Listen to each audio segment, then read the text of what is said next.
우리가 함께 읽은 디도서 3장의 말씀을 다시 한번 눈으로 한번 보시기 바랍니다. 디도서 3장의 말씀 9절에서 11절 말씀을 가만히 들여다보면 이것은 그냥 옛날 어느 지역에 우리가 잘 알지 못하는 외국의 어느 곳에 있었던 일이 아니라 마치 지금 우리가 살아가고 있는 이 시대, 그리고 우리 교회의 모습을 너무나도 정확하게 꿰뚫어 보고 있는 것 같아서 깜짝 놀라게 됩니다. 이 서신서의 배경이 되는 그레데 섬을 기억하십니까? 다시 한번 그레데 섬이 어떤 곳이었는지 한번 기억을 더듬어 보시기 바랍니다. 참으로 거칠고 척박한 곳이었고요. 사람들은 욕심이 많을 뿐만 아니라 나쁜 짓도 아무렇지도 않게 저질렀고, 그 무엇보다도 거짓말이 아예 분위기가 되고 습관이 된 그런 곳이었죠. 거짓말을 그냥 자연스럽게 해버리는 곳. 그러니까 그것과 뭐가 연결됐다고 했습니까?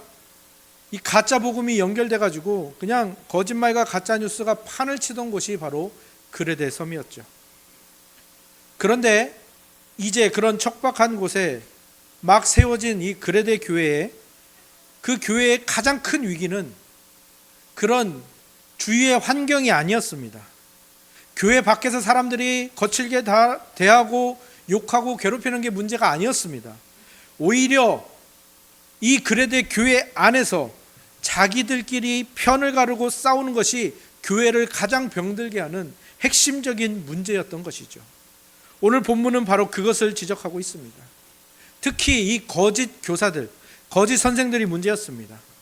이 사람들은 다른 복음, 가짜 복음을 전한 자들인데, 이들은 나름대로 성경을 많이 읽고 공부한 사람들입니다. 그래서 그들에게는 그것이 근거가 되는 거예요. 내가 성경을 이만큼 연구해서 내가 아는 게 많아, 잘난 척을 하는 겁니다.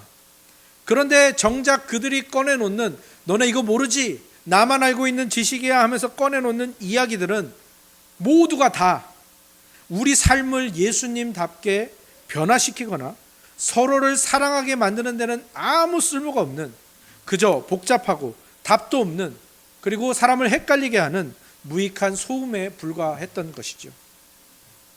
그런데 이 모습이 왠지 낯설지가 않습니다.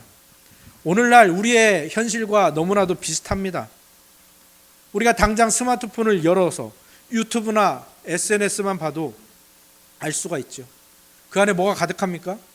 자극적인 가짜 뉴스, 서로 헐뜯고 미워하는 댓글들, 답도 없는 쓸데없는 그 논쟁과 말싸움들이 너무나도 많고, 그것이 항상 우리 눈과 귀로 쏟아져 들어오지요.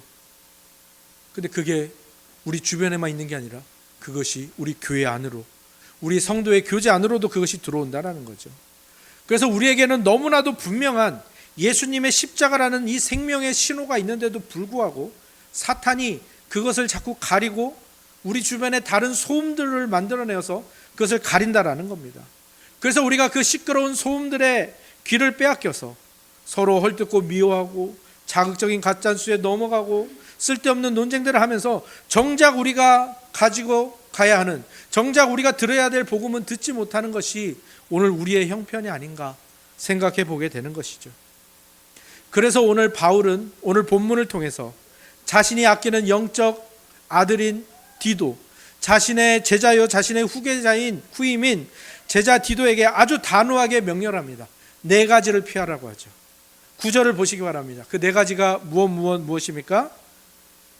첫 번째가 어리석은 변론, 두 번째가 족보 이야기, 세 번째가 분쟁, 네 번째가 율법에 대한 다툼입니다. 네 가지를 피하라는 겁니다. 쓸데없는 말싸움, 어리석은 변론은 쓸데없는 말싸움입니다. 두 번째는 족보 따지는 것, 세 번째는 분쟁, 그리고 마지막으로 율법으로 다투는 것. 가만히 보면 이것들은 다 서로 공통점이 있고요. 사실 결국 다 똑같습니다. 근원이 똑같아요. 그 근원이 뭐냐면 교만입니다. 교만이라는 하나의 거대한 덩어리에서 흘러나온 것들이죠. 그 네 가지를 잠깐 살펴보면 첫 번째가 뭡니까? 쓸데없는 말싸움. 쓸데없는 말싸움은 뭡니까?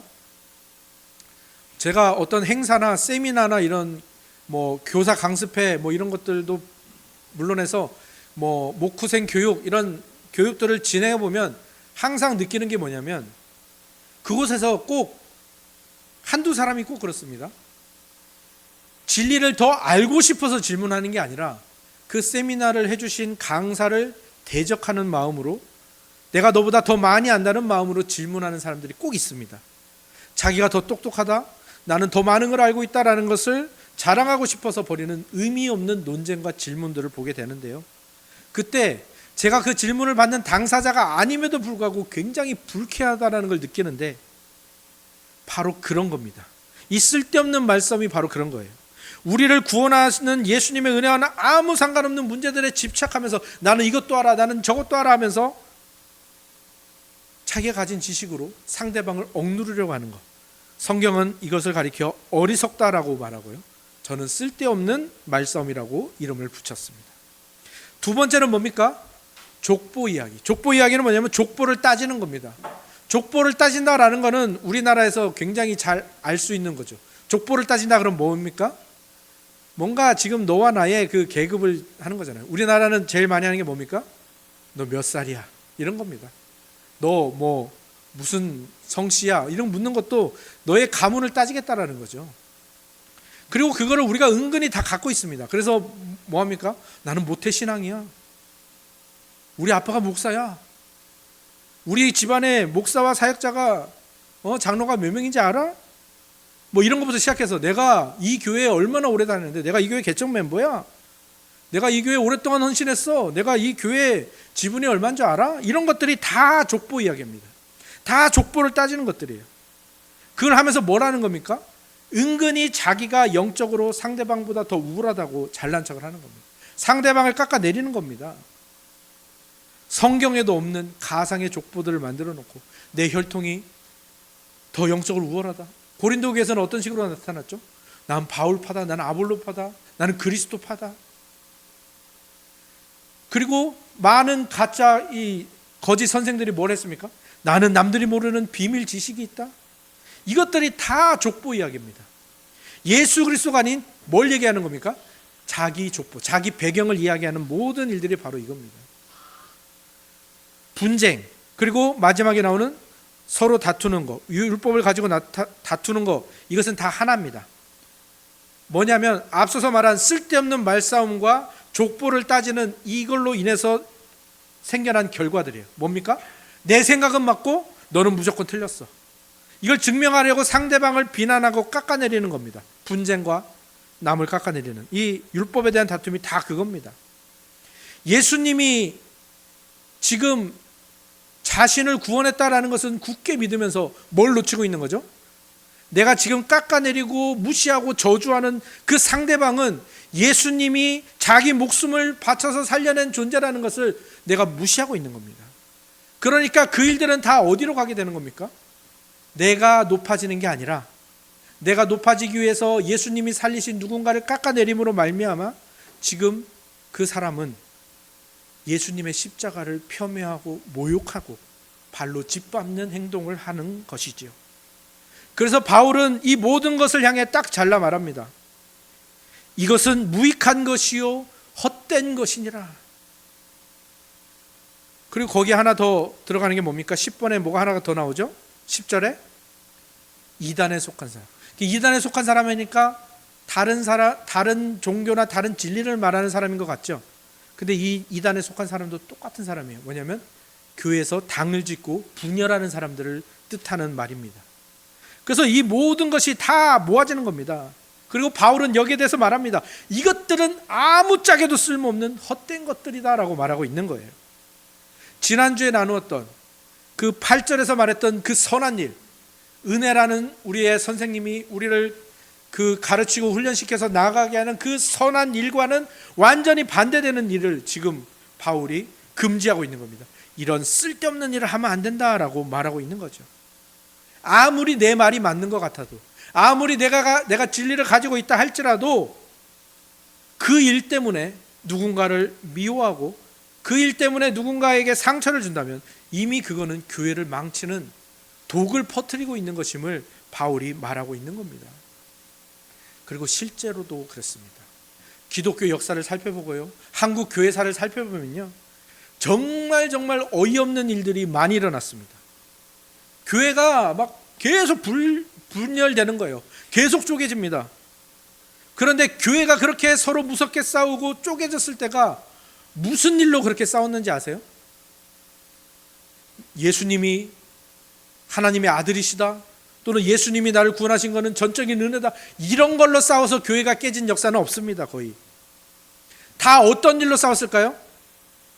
예배 시간에 드럼을 쳐도 되냐 안 되냐, 피아노를 강단 위에 놓을 거냐 아래 놓을 거냐, 옛날에 있던 피아노를 없애고 새 피아노를 들어놓는데 그러면 그 옛날에 있던 피아노를 기증한 사람은 뭐가 되느냐, 교회 강단에 화분이 있는데 그걸 치우냐 마느냐, 교회에 서류함을 놓는데 검은색으로 할 거냐 갈색으로 할 거냐, 3단으로 할 거냐 4단으로 할 거냐. 제가 없는 말 만들어낸 게 아니라 다 있었던 일입니다. 특히 마지막에 말씀드린 그 서류함 이 얘기로 재직회 때 1시간 동안 싸웠대요. 어떤 교회인지는 말씀드리지 않겠습니다.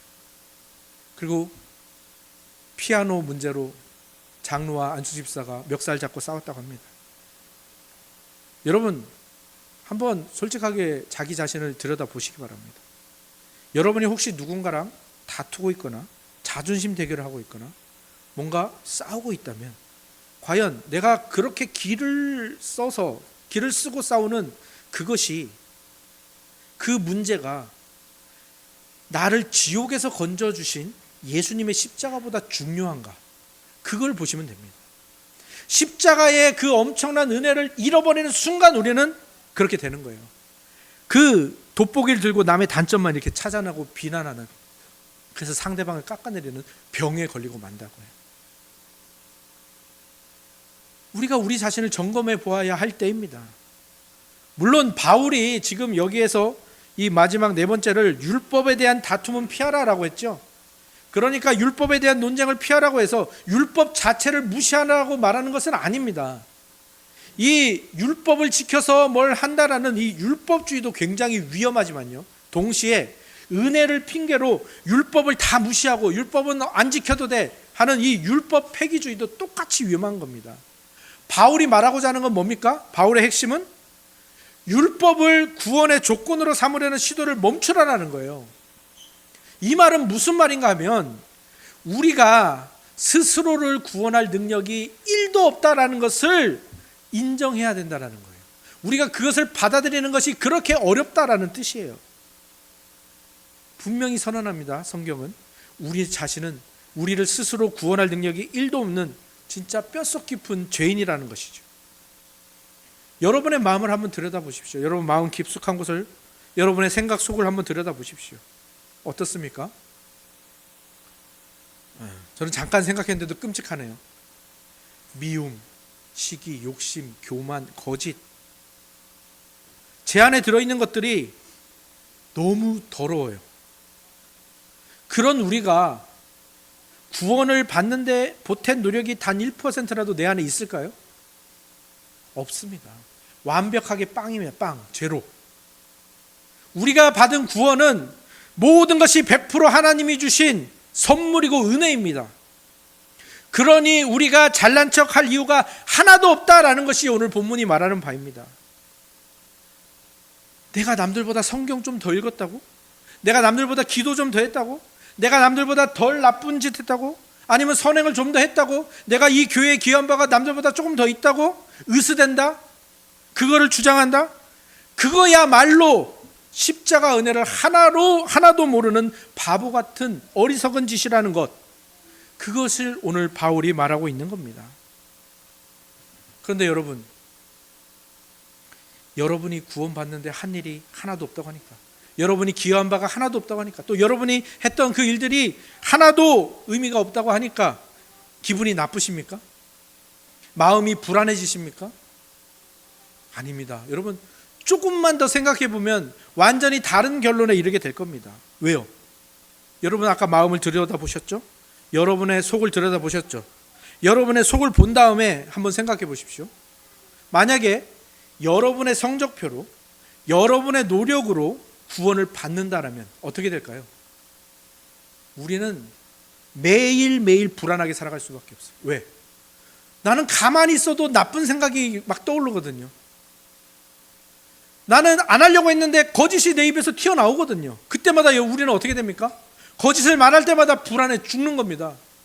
악한 생각이 들 때마다 이제 구원에서 떨어졌다라고 벌벌 떨게 되는 거죠. 여러분 기억하십시오.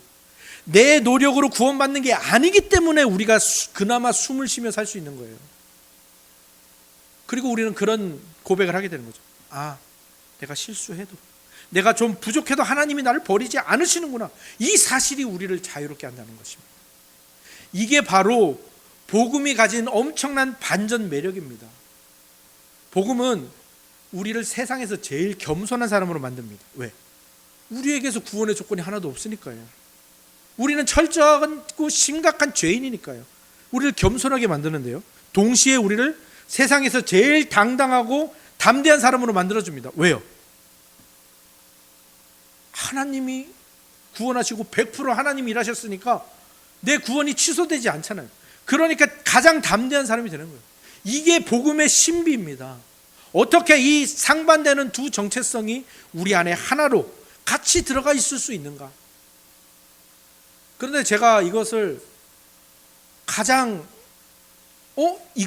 이게 이걸 보여주는 거 아닌가라고 생각했던 장면이 있는데, 이 해양 영화들, 해양 재난 영화들이 많잖아요. 근데 그 영화들을 보면 항상 심해에, 그 깊은 심해에 이 탐사선, 조그만 탐사선이 그 심해에 들어가는 이 장면들을 보면서 제가 그거를 많이 느끼는데요. 뭐 영화의 한 장면이지만 여러분이 한번 상상해 보십시오.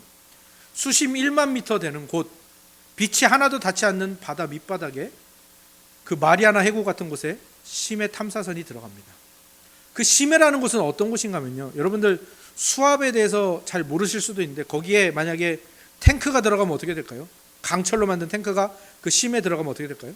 그 강철 탱크도 찌그러지는 곳입니다. 그 정도로 수압이 강한 곳인데, 근데 그 심해 탐사선은 거기 들어가는데 전혀 이상이 없는 거예요.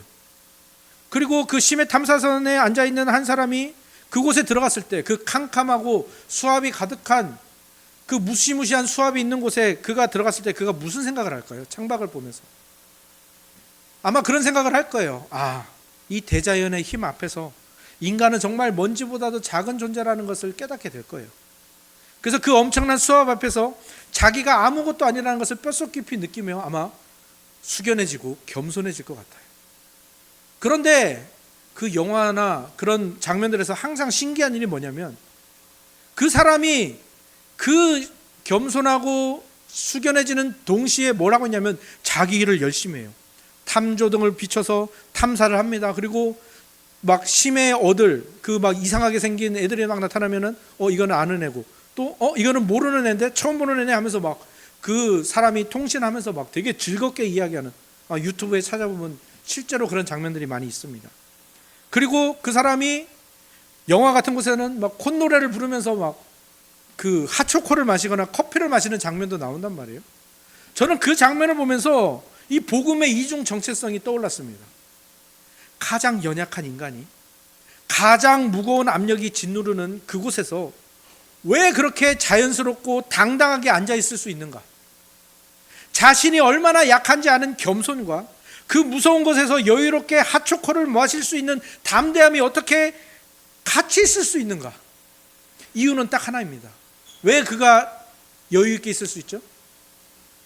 그 심해 탐사선을 둘러싸고 있는 그 10인치짜리 특수 투명, 현대의 모든 기술이 집약된 그 아크릴 창이 딱 버티고 있기 때문입니다. 그리고 그것이 안전하다는 것을 그가 100% 믿고 있기 때문이죠. 사랑하는 성도 여러분, 오늘 우리가 함께 나누는 이 십자가의 은혜의 복음이 바로 그 특수 투명창과 같은 것입니다. 우리가 아무리 착한 척해도, 우리가 아무리 선행을 많이 해도, 우리가 어떤 헌신을 한다 할지라도 완벽하신 하나님 앞에서는 우리의 죄의 무게로 말미암아 우리는 아스러지고 짓눌려서 죽을 수밖에 없는 존재입니다. 우리의 힘으로는 그 죄의 무게를 1초도 견딜 수 없는 것을 우리는 깨달아야 됩니다. 그래서 우리는 하나님 앞에 겸손해질 수 있는 거예요. 하나님, 저는 죄인입니다. 하나님 앞에 우리는 납작 엎드러질 수밖에 없는 존재입니다. 철저하게 겸손해지는 거죠. 근데 동시에 우리는 뭘 알고 있습니까? 나를 완벽하게 감싸고 있는 이 보호막, 예수님의 보혈, 예수님의 피 묻은 십자가라는 절대 깨지지 않는 이 보호막이 있다는 것을 우리가 알고 있기에, 그래서 우리는 세상의 어떤 어려움과 어떤 심각한 문제 앞에서도, 두려움 앞에서도 하나님의 자녀로 당당하게 살아갈 수 있다는 것을 믿으시기 바랍니다. 그리고 이 복음의 놀라운 반전, 이 역설이 우리 삶에서 얼마나 진짜로 우리 현실에 어떻게 다가오는지를 체험하는 시간이 바로 성찬 시간입니다. 우리는 오늘 그 은혜의 복음이, 그 이중 정체성이 어떻게 내 것이 되는지를 성찬을 통해서 입으로 맛보고 눈으로 보며 몸으로 받아들이는 시간을 가지는 겁니다. 성찬은요, 세상 누구보다 우리를 겸손하게 만듭니다. 그렇지 않습니까? 우리를 완벽하게 지켜주는 그 보호막, 그건 공짜로 생긴 게 아니에요. 그 보호막이 우리에게 주어졌다라는 것, 그거는 성찬이 말해줍니다. 너희가 받은 그 보호막은, 우리가 받게 된 그 놀라운 은혜는 오늘 우리가 있다, 이 성찬에서 받게 될 조그만 떡과 포도주를 통해서 누가 주신 것인지, 그리고 그분이 나를 살리기 위해, 나에게 그 보호막을 주시기 위해서 자기 몸을 어떻게 갈기갈기 찢으시고 피를 남김없이, 생명을 남김없이 쏟으셨는지를 증언해주고 있는 겁니다. 그리고 우리는 그것을 눈으로 보고 맛보게 되겠죠. 그래서 우리는 이 성찬의 떡과 잔을 받을 때 우리는 속으로 그렇게 고백해야 합니다. 예수님, 저는 저의 죄의 무게에 찌그러지고 으스러지고 짓눌려야 하는데 그 심판을 예수님이 십자가에서 다 당하셨군요. 제가 뭐라고, 정말 1도 구원을 받을 수 있는 자격이 없는 존재인데 예수님의 은혜로 내가 그 은혜를 받았고, 저는 예수님 없이는 단 1초도 버틸 수 없는 그런 존재입니다. 그래서 우리는 그동안 우리가 자랑으로 삼았던 것, 그동안 우리가 내세웠던 모든 것을 성찬 앞에서 다 내려놓게 되는 거예요. 우리의 교만은 성찬으로 다 부셔집니다. 우리는 성찬 앞에서 철저하게 낮아지게 됩니다. 그런데 하나님께서는, 예수님께서는 그런 낮아진 우리를 다시 높이시죠. 그래서 성찬은 다시 우리를 세상 그 무엇보다 당당하고 담대하게 만듭니다. 성찬은요, 우리가 고개를 푹 숙이고 나는 쓰레기야, 난 죄인이야 하며 우울해지는 시간이 절대 아닙니다. 나는 이런 죄를 지었어, 눈물 짓고 억울해하고 가슴 치는 시간이 아닙니다. 예수님께서 이 떡과 잔을 우리에게 먹고 마셔라 라고 하셨습니다.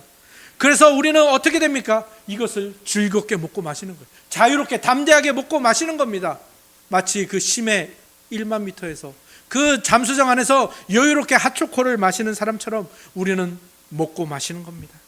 그리고 예수님이 주신 이 떡과 잔을 먹을 때 예수님의 영원한 생명이 내 몸 안으로 쑥 들어와서 나와 하나가 되는 겁니다.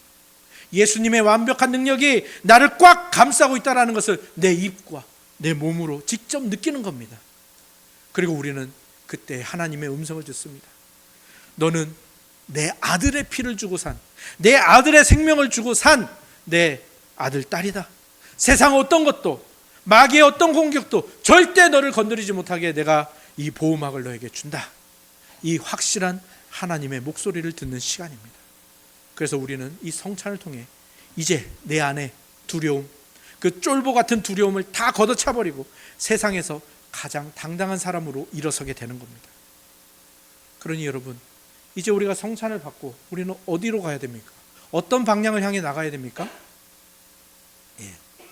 우리가 이 성찬을 받은 후에는 우리 안에 일어나는 모든 쓸데없는 싸움과 헐뜯는 것, 질투, 시기하고 누군가를 정죄하는 것들을 멈춰야 합니다. 내가 저 사람보다 더 많이 알아, 내가 저 사람보다 더 많이 헌신했어, 내가 저 사람보다 더 많이 기여했어, 내가 선배야, 내가 직분자야, 내가 저 사람보다 좀 더 착해. 우리는 성찬 앞에서 그 모든 것이 소용없다는 것을 확인하는 겁니다. 우리는 다 똑같이 죄에 빠진 사람, 영원히 굶주렸던 사람, 죄에 눌려서 아스러지고 짓눌려서 죽을 수밖에 없던 죄인들인데 오직 예수님의 십자가의 은혜로 그 보호막 때문에 이 자리에 서 있다라는 것을 깨닫지 않습니까? 그러니 내 말이 맞고 너는 틀렸어 라고 핏대 세우던 일들, 누군가를 미워하고 뒷담화하던 말들, 누군가를 시기하고 질투하며 깎아내리려던 그 모든 시도는 나를 위해서 살을 찢으시고 나를 위해서 피를 흘리신 예수님의 은혜 앞에서는 먼지처럼 아무것도 아니라는 것을 고백해야 합니다.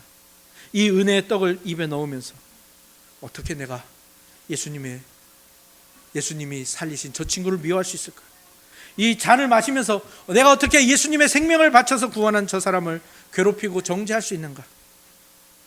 그렇게 성찬은 우리의 얄팍한 자존심을 다 박살내고 우리를 예수 그리스도의 사랑 안에서 완벽하게 하나로 묶어주는 겁니다. 그러므로 이 성찬이 주는 겸손함과 담대함은 여러분 안에 자리 잡는 겁니다. 그런데 우리가 많은 그 순간 이것을 교회 안에서는 가지고 있다가 예배당 문을 나서는 순간 확 내려버리고 확 버려버리고 잊어버리고 하지요. 아니요. 이 겸손함과 담대함, 성찬이 주는 이 겸손함과 담대함은 예배당 문 안에서만 사용하는 것이 아닙니다. 내일 여러분이 가야 할 가정과 학교와 직장과 또 사람들과 만나는 모든 인간관계와 모든 상황으로 여러분들이 가져가시는 것이고요. 사실은 강력하게 따라갑니다. 그래서 당장 내일 일터에서, 내일 정말 사회에서, 내일 학교에서 또는 가정에서 또는 친구나 이웃 관계에서 나를 억울하게 하고 나를 짜증나게 하는 어떤 사람이 있다면 그때 여러분은 어떻게 하시겠습니까? 예전 같으면 기를 쓰고 이겨먹으려고 싸웠겠지만 오늘 성찬을 받고 성찬을 통과한 여러분은 다르게 행동하셔야 합니다.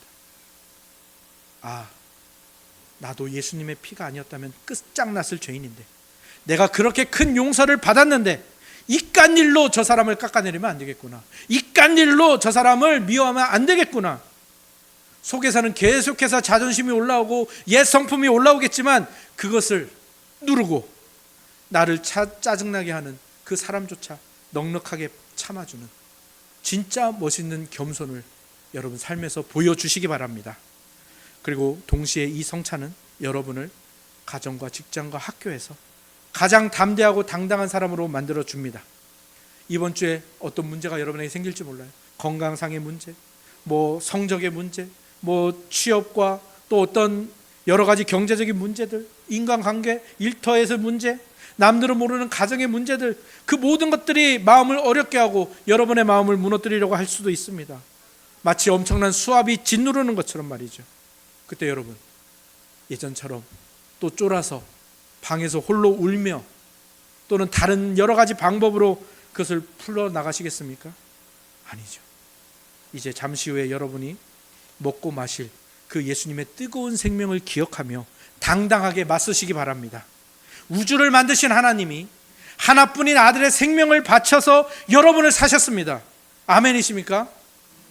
이 엄청난 십자가의 은혜의 보호막은 여러분이 어떤 실수를 저질러도 어떤 잘못을 해도 사람들이 오해하고 사람들이 나를 무시해도 절대 깨지지 않습니다.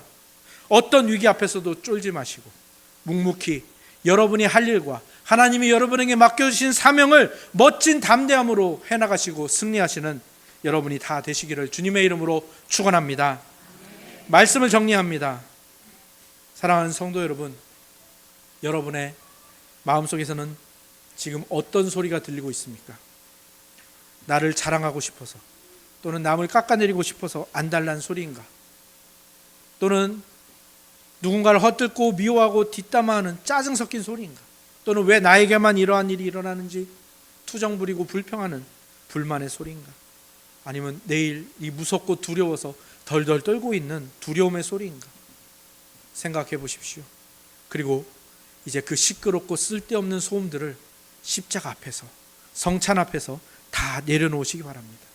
그리고 예수님이 차려주신 이 따뜻한 식탁으로 나오십시오. 이 식탁은 공부 잘하고 돈 많고 선행 많이 하고 훌륭한 사람들에게만 주는 상장이 아닙니다.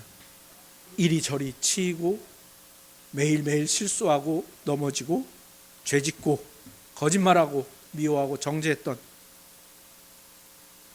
그럼에도 불구하고 예수님, 저는 진짜 주님 은혜 없으면 1초도 버틸 수 없어요. 주님의 은혜 없이는 하루도 못 살아요 라고 고백하는 이들을 위해서 예수님이 차려주신 따뜻한 밥상입니다. 이 시간 다른 거 다 내려놓고 자격 없는 나를 위해 자기 생명을 내어주신 예수님만 바라보시기 바랍니다. 나한테는 아무런 자랑거리가 없다라는 철저한 겸손함으로, 하지만 그 예수님이 나를 너무나도 사랑하신다는, 미칠 듯이 사랑하신다는 그 벅찬 담대함으로 이 식탁에 참여하시기 바랍니다. 세상의 모든 시끄러운 소음은 다 꺼버리시고 나를 부르시는 예수님의 십자가 신호에만 여러분의 주파수를 맞추시고 우리에게 영원한 생명을 주시는 거룩한 성찬 예식으로 나아가겠습니다.